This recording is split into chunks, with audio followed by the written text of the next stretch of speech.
What's up, guys? Welcome to this week's video. See, we got some mics now. We're gonna try to get our sound a little bit better. It's been bugging for a while that if I turn the phone or whatever different ways, the sound kind of goes in and out. And so we're trying these out. So we'll see how they do in this video. But we're gonna be back on the D100, working on this guy. We have developed a little issue here, pretty typical. So you saw in the last video, we went for a little test drive and everything seemed to be doing fine. I had the heat on during that because it was cold. Well, I came out, it set for about a week through Christmas and all that kind of stuff. And then I came out yesterday to crank it, to pull it out and go drive it. And the battery was just super, super weak. Checked it, it was like just over 10 volts. So kind of been poking around and testing with my ammeter here and our voltmeter, and apparently that thing is not charging. So I don't know if it's the alternator or the regulator. I don't know which one it's going to be. You have your alternator obviously here, and that little silver box right there with that yellow and red wire that are right here plug into that regulator right there. So I don't know if the alternator's not charging or if the regulator's not telling it to charge. I don't know which one it is. So I've got new belts anyway to replace these two that are different lengths and tensions and all that kind of stuff. Plus my adjuster down here is all the way to the max. There's my bolt head. There's no more adjustment in this. So I picked up two new belts. So I got to pull the belts off anyway to put them on. So while they're off, I'm gonna pop the alternator off. It's 2 bolts. You just undo this guy here and this tensioner bolt here. Unplug everything. Obviously, you're gonna want to unhook your battery, and I can take the alternator, take it down to O'Reilly's, and let them test it to see. Because when I put my voltmeter on the battery, it's showing like 10 volts and some change, and when I put it to the post right here on the back, it's showing the same thing the battery's reading. So I do plan on in the future upgrading the alternator, and obviously the wiring to the battery, probably gonna bypass the ammeter inside, all that kind of stuff, because one day I would like to put like a sub in this thing, like just like a 110 and a small little amplifier. Nothing crazy. I just would like a really cool sound system in this truck. So at that time, I'll probably upgrade to like a Power Master that makes like a 95 amp. This is a 60, and just upgrade the wiring. And that should be enough to suffice what I want to do. If the alternator's bad, I'll just kind of go ahead and do that, I guess. But hopefully maybe it's just the regulator. That's cheap enough, and we can plug it up and still keep running this till we're ready to do that down the road. But so anyway, in this video, I guess we'll see how long this takes. I don't know, because if it is the alternator, I don't have the money right now to just go buy all of that kind of stuff. So it may take a few weeks to get there.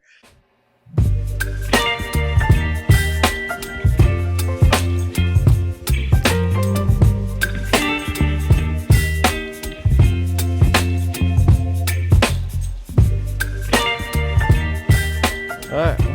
Battery's out, alternator's out. It's pretty easy. This is definitely a remand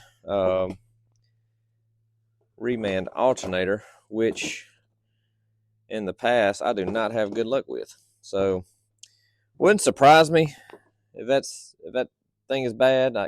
Wouldn't be a shocker. So all right, guys, we're leaving O'Reilly's. Alternator is dead as a doorknob, not doing anything. So kind of sucks because I don't have the money right now just to get the upgraded one. But I've got some work coming in, so holidays are fairly over, so I can get back to work and get a little extra money in to get that kind of stuff. But the money I was saving for exhaust, I guess, is gonna have to go to alternator and upgraded wiring. But it is what it is. But so yeah, I guess that's gonna kind of put an end to that project. So I don't know, next time I see you guys, I guess it'll be a couple weeks down the road, and we'll have it all in, and we'll get back on it then. All right, y'all, well, I've got everything on order. Alternator, wiring, all kinds of stuff. There's a whole bunch of just little things that we've needed on the truck. So all that stuff's coming in. So in the meantime, it's Saturday. I'm gonna kind of just do some stuff on the truck that's free, that don't cost me anything, that I need to get done. So one trick is to bypass the bulkhead right here. You can see that heavy gauge red wire right there. That's your main feed from right here. If you trace your wires, you've got your fusible link right here to your hot on the starter solenoid. So 1/2 of that goes right here to your OBD1, and the other one goes inside, and that feeds your fuses, your ignition, all that kind of good little stuff. It comes back out and loops to right here, to the alternator. Now, that's not a great setup. Those are known to get hot, catch fire, yada, yada, yada. But I'm not gonna bypass the bulkhead right now. It's in great shape.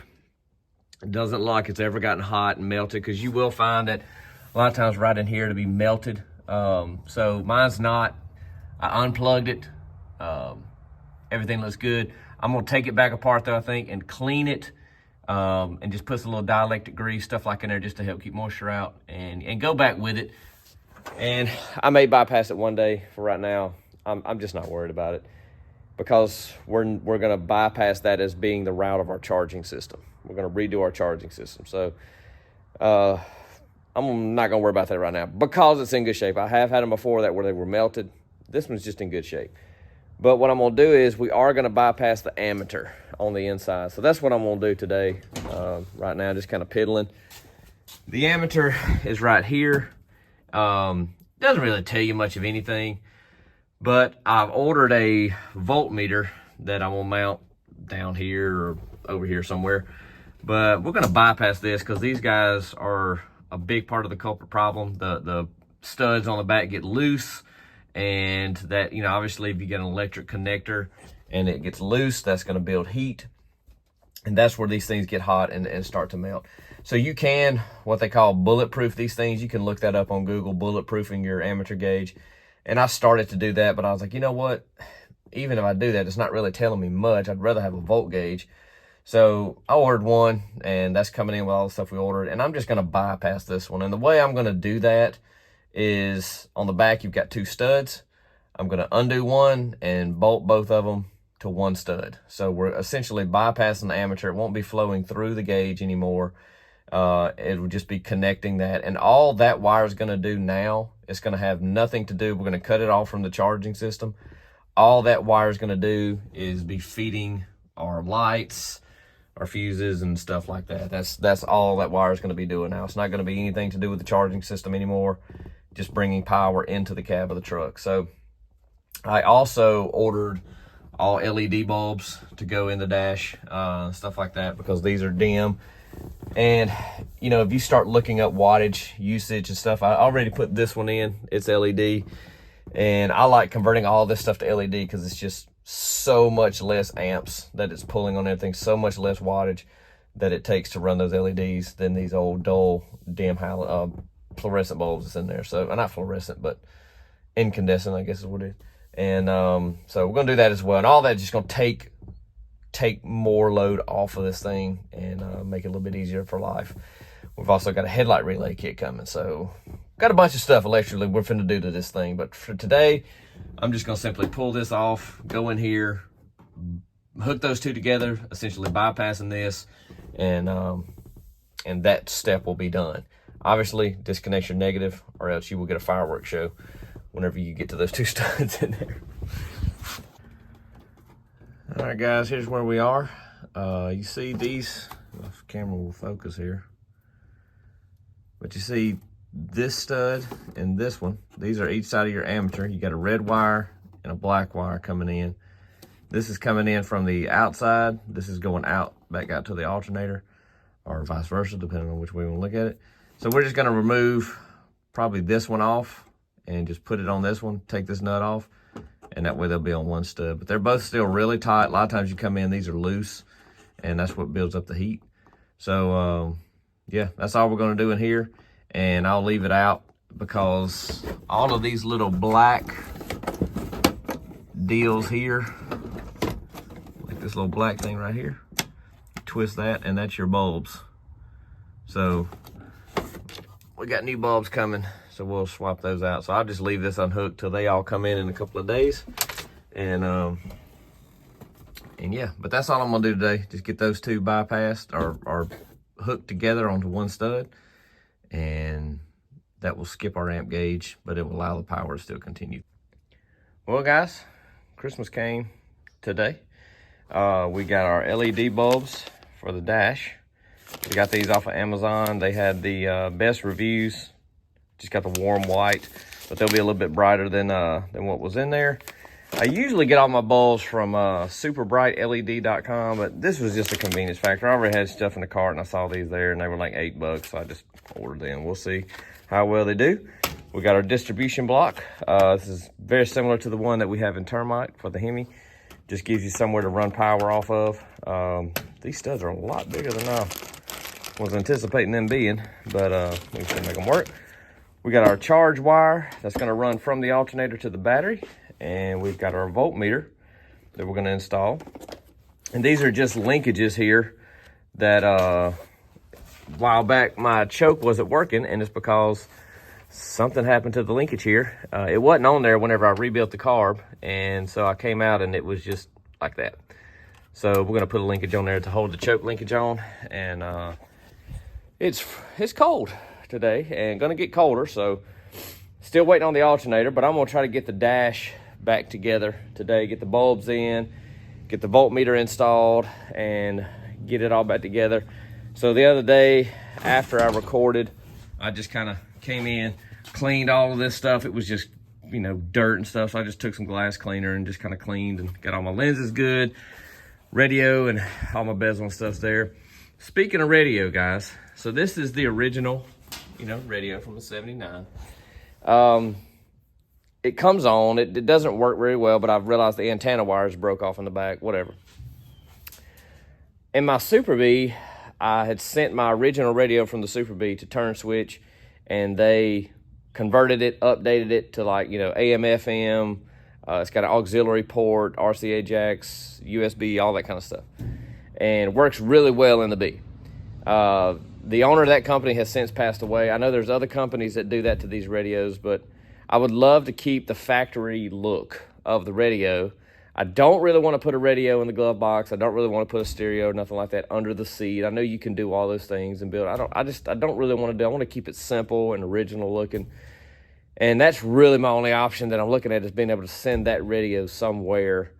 But I've wondered, I forgot what the name of the company is that builds the kits that they all install into these, and I'm wondering if I could buy just that kit and do it myself. If any of y'all have fooled with these, I don't care about polishing it up, making it look brand new. It's in really good shape. This is going to be a patina truck. Don't really care about it looking brand new. Just want it to work really well. So I don't know. Any guy got any input on that? Companies you'd recommend? Or if you've done it yourself, hit me up. We'll see if we can get working on that. But anyway, so I'm going to get started popping these bulbs out of the back of here and just getting those swapped over. We already bypassed our ammeter on the back here. That's already been going around. So that's done. So all we got to do is put our bulbs in, and then try to get rid of that glare. Get our bulbs in, and then get our voltmeter hooked up. I'm gonna put it somewhere down here below. I went with black just so it would be less visible down there, and then just kind of put everything back together. I am going to, in the future, come back into here and when we do the radio and the stereo and all that kind of stuff then, but you know, for right now, I'm just gonna get it all back together so we can get closer and closer to driving this thing. So you can see these are super easy. They just twist out of the back of your gauges. And you've got this little T4 bulb. I don't know if I can do it one-handed. Just pop that bulb out, pop the LED in. Now, the trick is that when you put these in, I know in the past, when I've done this in the past, on other like trail duster I did, on my last trail duster I did, and I can't remember if I've done these in a Super Bee or not, but anyway, when you put them in, they used to be, at least, they used to be directional. So if you put it in and it don't work, you may have to pull it back out and pull the bulb out, rotate it, and put it back in. The bulb itself. I don't know if they still are like that, but I remember putting them in last time. It's been years ago. Some of them would work, some of them didn't, and I'd have to pull them out, spin them around, and then put them back in and lock them, and they would work. So just be mindful of that if that's still the case. We're gonna find out here in just a second. I'm gonna go through and get all these replaced, and we'll see if they all work. All right, guys. Well, our voltmeter is mounted there. There's already a bolt on this side that mounts the dash all together, and there was already a little hole that was perfect width apart over there. I don't know what that was for ever, but anyway, the mount fit right there to those two. Got it grounded. Ran my hot up to my battery. You can see the black tape there. That's to the, not to the battery, to the radio, the stereo hot wire. So that's only hot when the key is on. So when we turn the key on, you can see it reads up. So we're good there. Also got the light. See the light come on. And that is just a ground wire. And then, let's see if we can find it right here. This orange deal with the one, that's just the light for light. So I just run hot wire, goes to the middle one, ground it, and our lights work. So voltmeter is checked off the list. And so now I'm gonna put the stereo and the bezel back in. That'll seal all this back up, and we'll move on to the other side of the firewall and getting the alternator's not here, but so we're kind of all we can do today with that. But anyway, we'll get ready to start running our new upgraded charge wire, and as soon as the alternator gets here, we'll be good to go on that front. Well, guys, I had come out drinking my coffee this morning, and it's Saturday, and I was just I've done everything I can do on the truck. Yesterday I got bored, and I went ahead and loomed our wire, tightened everything up, got everything run over there. So our main charge wire is done. Runs up to here. I just got to put an end on it. And I was like, man, I hope the alternator comes in today, because I'd love to get this thing wrapped up. It's been sitting here for a while, and I hear doing that, and I hear something in the driveway, walk out, FedEx was sitting in the driveway. So we've got our Power Master alternator here. I opened it up just to make sure that it was all good. So you can see here, it is just a same kind of casing and whatnot. They get you a little card on back that says what it tested at. 81 at idle, 102 at cruise, and 113 amps at top end. So that's way better than what I bet you this thing did even when it was working well, which this is a reman. This is not the original one. So I've kind of, in my time, gotten away from reman stuff, especially alternators and starters and stuff. I just never really have much luck with them. I'm not saying don't go that route. Sometimes that's just what you have. It's what you have to do. But if I have an option, and these are brand new alternators, and they're putting out a lot more. So anyway, so this one should bolt up. It's internally regulated, but if I do want to go back to external, I can just hook them here, whatever, and I can make this back to the original external regulator like this. So it's kind of cool. Some guys, I guess, would take all that off, take your regulator off. I'm not doing that. I'm leaving it there. The wiring, I just it's wrapped back on itself in here. And so that way, if I ever am somewhere and the internal regulator fails on that one, all I got to do is get out, unhook this stuff, and I can plug my external regulator back up. Just a little backup there if you ever needed that. But we had Power Master on termite on the original 360 in it, and we never had a problem out of it. So yeah, I think that's gonna be good. I've run them before in the past on stuff. They've always done well. So all right, guys, we got some new spacer cut, and in there. So the other day I had put two new belts on. 15545s is the part number, but depends on if you got AC and smog pump.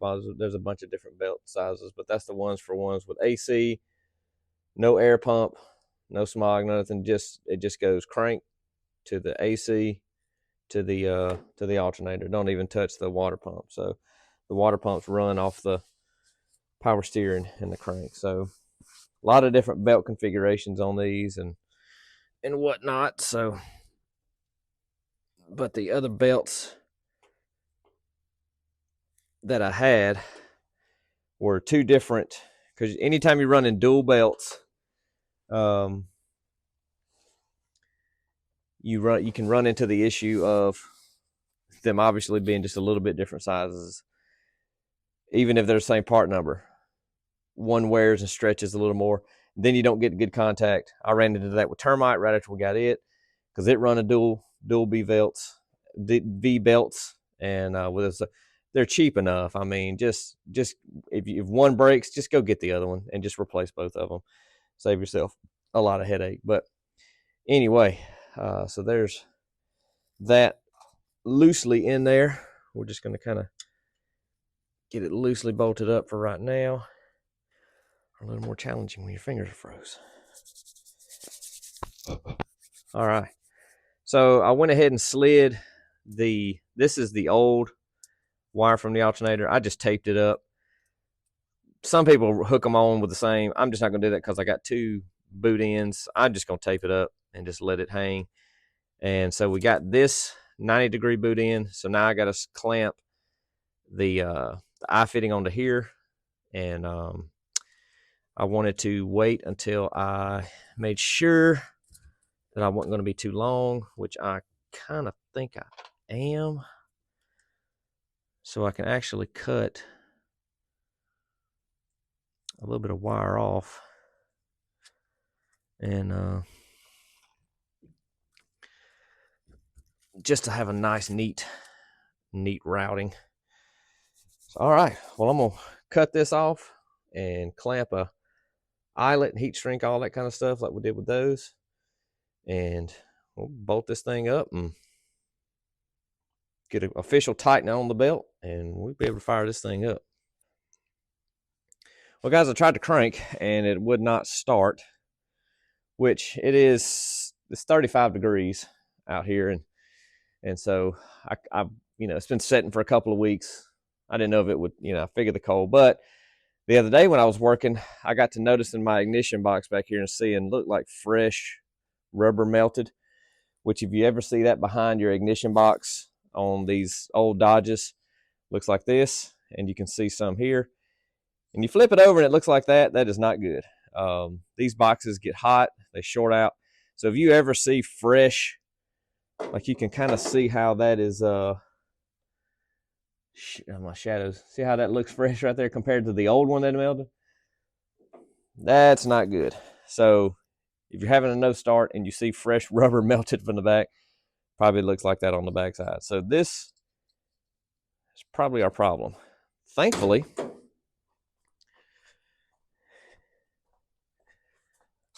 I have a stash of these things in there, and we got an orange one, bud. We got a blue one, a black one. We got us an orange one. These are the high performance ones. So let's throw the orange one in there. See, that's what it's supposed to look like. Now, this one's got spider webs on the back of it, but we'll clean that off. But that's what it's supposed to look like, just solid and black. So we'll wipe this one down, and we'll plug the orange one in, get more power. All right, we're back in. Let's see if that makes a difference. It may still not crank. It may just be because it's cold, but that definitely needed to be replaced because that is not good. And I don't know how much more this battery's got in it. Oh, helps if you hook the battery back up, don't it? This battery's, it had gotten drained from it not charging the first time. And then it's been sitting here and the other day doing the lights and all that kind of stuff. I don't know how much juice it's got left.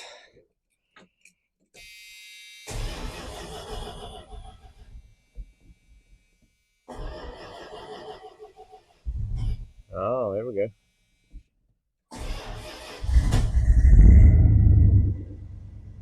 We're charging, guys. All right, 14 volts. Nice. Woo. Man. All right, get the shop door open and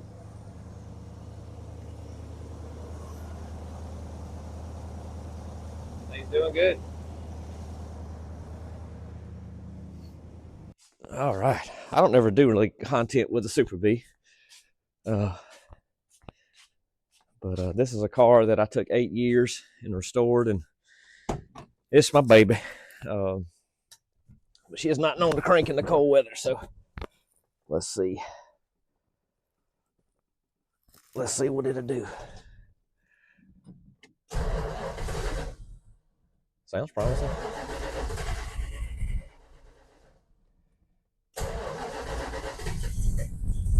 Hey.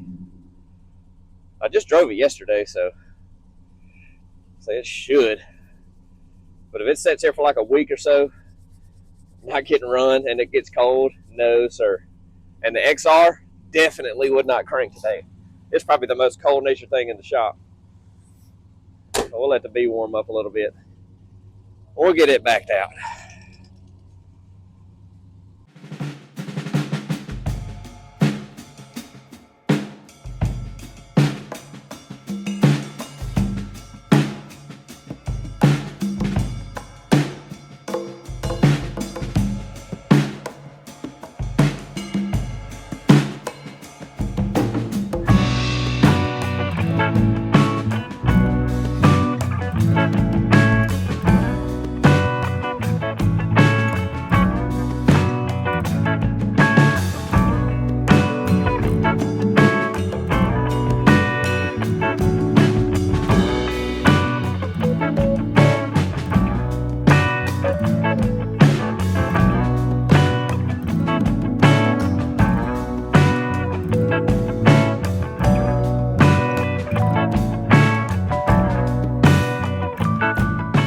What do they say? If every time you get out of your car, if you don't look back at it, it's not the car for you. I do that with all of my stuff, man. I always look back at it. Here in the next few weeks, guys, I have all the stuff. It's just with all the charging stuff and everything going on, I hadn't got a chance to do it. But we're going to be buffing this thing out and kind of getting a little shine to it. It's obviously dirty, but there's just still, you can see this just caked in dirt. When we got the truck, you know, the first video where we brought it in, we just washed it. We just gave it a quick wash, and I think I've hosed it off one time since then. But I'm gonna kind of show you at least what I do to kind of get single stage paint back looking right. So that's gonna be in a video coming up. It's gonna be a fun video to see kind of a transformation of this paint. I've done a sample spot here, just kind of testing right here on this corner. And I don't know if you can tell in the video, but you can really see the metallics there. So I'm really looking forward to that. Andrew's gonna help me do that. We're gonna get it shined up just a little bit, get the paint back reconditioned where it ain't just so dull and faded. But whew, I think I'm gonna go inside and get some lunch, warm up a little bit. Next week we're gonna be on termite though, guys. I'm actually working on termite right now. I got a leak, and I have found the source of the leak. I just gotta get motivated to get in there and fix it. So that's what I'm going to do this week. While you guys are watching this video, I'm working on termite. And the leak's not bad. It's a transmission fluid leak, but to fix it's quite a bit of work. And so anyway, got some termite content coming up. Well, guys, that's going to wrap up this week's video. As you can see, termites in the air, working on that. That video is coming and going to be interesting. So we're having a good time with that one right now. But anyway, the truck is charging. It's just rainy and nasty. Once all this kind of gets cleared out, I'm going to change the coolant, put that lower hose on the bottom, throw a thermostat in it. That's not anything real crazy fun, but going to get that done. And at that point, we should be mechanically sound. And hopefully get an exhaust on this thing pretty soon. So next time you probably see it in video, that's what we'll be doing, and hopefully actually putting some miles on it. But anyway, guys, thank y'all for watching. Give us a like and a subscribe. Comment. You know, we love interacting with you guys, and we definitely want to see the channel grow. So anyway, thank y'all for watching. We'll see you next week.